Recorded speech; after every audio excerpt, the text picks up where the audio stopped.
इसे रसिक और भावुक जन बड़े आनंद से पीते हैं। किसी ने कहा महाराज आपने लिख दिया रसिक और भावुक जन ही पिए, क्या आम इंसान नहीं पी सकते? ये तो जरूरी नहीं कि हर व्यक्ति रसिक हो या भगवान का भक्त हो, तो क्या आम लोग नहीं पी सकते? तो कहा नहीं नहीं भैया, ये तो सार्वजनिक प्याव है, कोई भी आओ और कोई भी पियो। रसिक और भावुक तो इसलिए कहा क्योंकि जिसे जो प्यासा होता है उसे पानी का महत्व ज्यादा पता होता है, और जिसे प्यास ही नहीं लगी हो तो उसके सामने महाराज कितना भी कोई प्याव वाला आवाज लगाए कि बड़ा मधुर पानी है, मीठा पानी है, बोरिंग का पानी है, मटकी का पानी है, फिर भी वह 17 क्वेश्चन कर देगा, 17 प्रश्न कर देगा।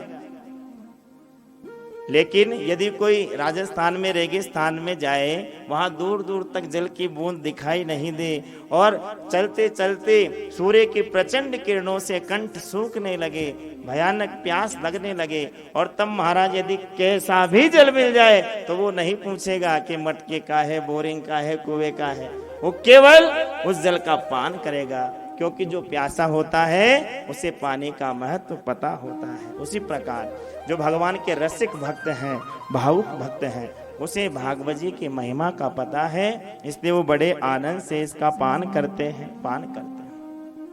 और आगे महाराज लिखा कि जो इस भागवत जी की कथा को श्रवण नहीं करता है, मनुष्य जीवन प्राप्त करके भी जो इधर उधर की बातों में लगा रहता है, मनुष्य शरीर प्राप्त होने के बाद भी जो भगवान की कथा को नहीं सुनता है, वह तो जीवित ही मुर्दे के समान है। वह तो अपनी माता को कष्ट देने के लिए ही इस पृथ्वी पर जन्म लिया है। उसके कान सांप के बिल के समान है, उसका हृदय शमशान के समान है। और ये हम नहीं कह रहे, ये आकाश में खड़े हुए सभी देवता कहते हैं कि देखो इन दुर्भागों को, कि हम सुखदेव जी के पास गए अमृत का कलश लेकर, अमृत के बदले भी हमें कथा नहीं सुनाई गई। और ये मृत्यु लोक के मानव ऐसे हैं कि भागवत की कथा सुनाई जाए तो भी भागवत की कथा नहीं सुनते हैं, और जो नहीं श्रवण करता है उसके बारे में देवता महाराज खूब गालियां निकालते हैं, उनको अभागा कहते हैं, धिक्कारते हैं। रामचरित जे सुनत अघाई, रामचरित सुनत अघाई, रस विशेष जाना तिन नाही। रस विशेष जाना जिन नाही। जिन हरि कथा सुनहि नहीं गाना, जिन हरि कथा सुने नहीं गाना। श्रवण रंध्र अहि भवन समाना, श्रवण रंध्र भवन समाना।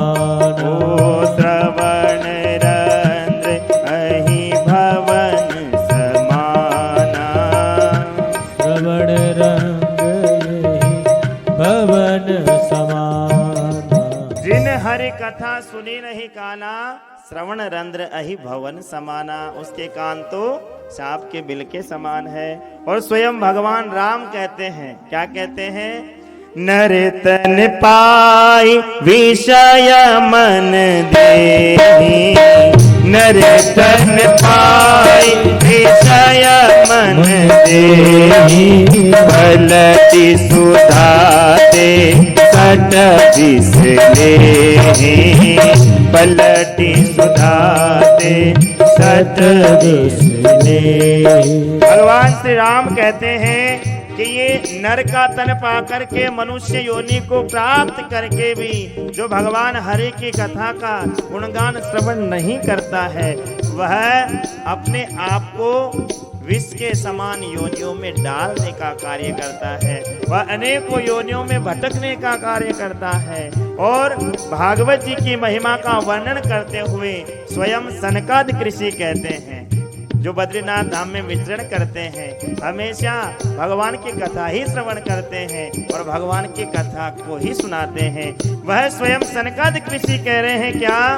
आजन्म मात्र न पिए न सठेत, किंचित चितम विधाय सुख शास्त्र न पीता, चांडाल वच्च घरवत बतनेत नीतम मिथ्या स्वजन्म जननी जनि दुख भागा। सनकादिक ऋषि कहते हैं कि जो भागवत की कथा को नहीं पीता है वह चांडाल खर पशु के तुल्य है। क्या क्या बताया? चांडाल और खर मतलब गधा, गधा के समान है जो भगवान की कथा को श्रवण नहीं करता है, और वो व्यर्थ में ही माता को प्रसव की पीड़ा देने के लिए इस पृथ्वी पर उसका जन्म हुआ है। और देखिए भागवत जी की महिमा तो हर ग्रंथ में गाई गई है, भगवान की कथा ही ऐसी अद्भुत है। स्कंद पुराण में उद्धव जी महाराज कहते हैं क्या? भारते मानवम जन्म प्राप्यम भागवतम् सुतम पाप पराधीनैः आत्मघात सुते कृत आत्मघात सुते कृत। स्वयं उद्धव जी कहते हैं कि मनुष्य जन्म प्राप्त करके जो भगवान की कथा नहीं सुनता वो खुद को दुखों के चक्र में डालने वाली योनियों में भ्रमण कराता है, वह अधोगति को प्राप्त होता है। इसलिए जो भागवत की कथा श्रवण करता है, ध्यान दीजिएगा, भागवत की कथा जो श्रवण करता है सबसे पहला तो ये कि उसके लिए नरक के दरवाजे हमेशा के लिए बंद हो जाते हैं। पहला फायदा तो ये कि भगवान की कथा सुनने वाला नरक नहीं जाएगा, पक्की गारंटी है। और दूसरा महाराज ये कि जो भगवान की कथा को श्रवण करेगा उसका जीवन तो संवरेगा ही, इस जीवन में तो 4 चांद लगेंगे ही, और आने वाला जो भी उसे योनि मिले, जो भी जिस भी स्थान पर वो रहे वहां भी भगवान की कृपा अवश्य बनी रहेगी।